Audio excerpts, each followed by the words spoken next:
Hi,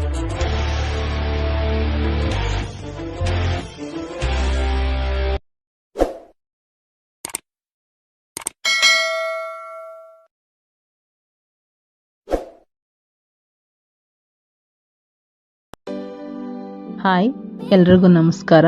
ನಾನು ಅನಿತಾ. ಸುಲಭವಾಗಿ chicken curry ಮಾಡೋದು ಹೇಗೆ ಅಂತ ನೋಡೋಣ. ಮಿಕ್ಸರ್ ಜಾರ್ಗೆ 1 ಸ್ಪೂನ್ ಆಗೋಷ್ಟು ಗಸಗಸೆ ಹಾಕ್ಕೊಳ್ಳೋಣ. 1 ಸ್ಪೂನ್ ಚಕ್ಕೆ ಲವಂಗ ಪೌಡ್ರ್ ಹಾಕ್ಕೊಳ್ಳೋಣ.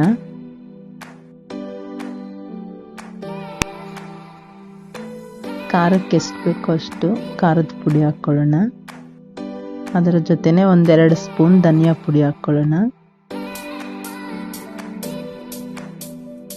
ಮತ್ತೆ ಬಿಡಿಸಿಟ್ಕೊಂಡಿರೋ 1 ಗಡ್ಡೆ ಬೆಳ್ಳುಳ್ಳಿ, 1 ಇಂಚಷ್ಟು ಶುಂಠಿ ಹಾಕ್ಕೊಳ್ಳೋಣ. 3 ಸ್ಪೂನ್ ಹಸಿ ತೆಂಗಿನಕಾಯಿ ತುರಿ ಹಾಕ್ಕೊಳ್ಳೋಣ. 1 ಹಚ್ಚಿಟ್ಕೊಂಡಿರೋ ಅಂಥ ಟೊಮೊಟೊ ಸೇರಿಸ್ಕೊಳ್ಳೋಣ. 1 ಹಚ್ಚಿರೋ ಅಂಥ ಈರುಳ್ಳಿ ಸೇರಿಸ್ಕೊಳ್ಳೋಣ. ತೊಳೆದಿಟ್ಕೊಂಡಿರೋ ಅಂಥ ಕೊತ್ತಂಬರಿ ಸೊಪ್ಪು, ಪುದೀನ ಸೊಪ್ಪು 1 ಹಿಡಿ ಅಷ್ಟು ಸೇರಿಸ್ಕೊಂಡು ರುಬ್ಬೋದಕ್ಕೆ ಎಷ್ಟು ಬೇಕೋ ಅಷ್ಟು ನೀರು ಸೇರಿಸ್ಕೊಳ್ಳೋಣ.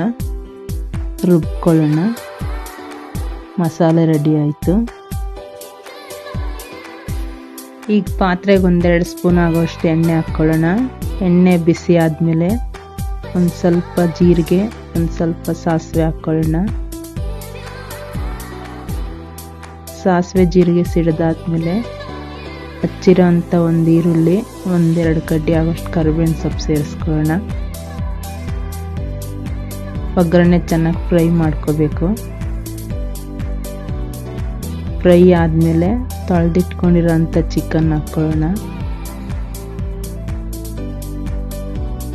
ಚೆನ್ನಾಗಿ ಮಿಕ್ಸ್ ಮಾಡ್ಕೊಂಡು ಫ್ರೈ ಮಾಡ್ಕೋಬೇಕು 1-2 ನಿಮಿಷ. ಚೆನ್ನಾಗಿ ಕೈ ಆಡಿಸ್ಕೊಂಡು ಫ್ರೈ ಮಾಡ್ಕೋಬೇಕು. ಫ್ರೈ ಆಗ್ತಾ ಇದೆ. ಈಗ ರುಚಿಗೆ ಎಷ್ಟು ಬೇಕೋ ಅಷ್ಟು ಉಪ್ಪು ಸೇರಿಸ್ಕೊಳ್ಳೋಣ.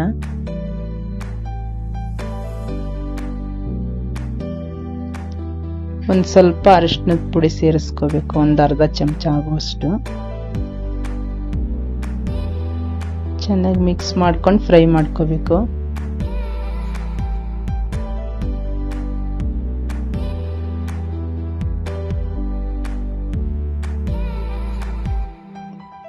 ಮತ್ತೆ ಮುಚ್ಚಿಟ್ಕೊಂಡು 5 ನಿಮಿಷ ಬೇಯಿಸ್ಕೊಳ್ಳೋಣ. ನೋಡಿ, ಚೆನ್ನಾಗಿ ನೀರು ಬಿಟ್ಕೊಂಡಿದೆ. ಇನ್ನೊಂದು ಸ್ವಲ್ಪ ಚೆನ್ನಾಗಿ ಮಿಕ್ಸ್ ಮಾಡ್ಕೋಬೇಕು. ಮತ್ತೆ ರುಬ್ಬಿರೋ ಅಂತ ಮಸಾಲೆ ಸೇರಿಸ್ಕೋಬೇಕು.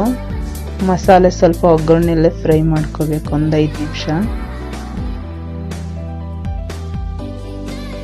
ಈ ಥರ ಪಾತ್ರೆಯಲ್ಲಿ ಮಾಡ್ಕೊಂಡು ನೋಡಿ ಒಂದ್ಸಲ, ತುಂಬ ಚೆನ್ನಾಗಿರುತ್ತೆ.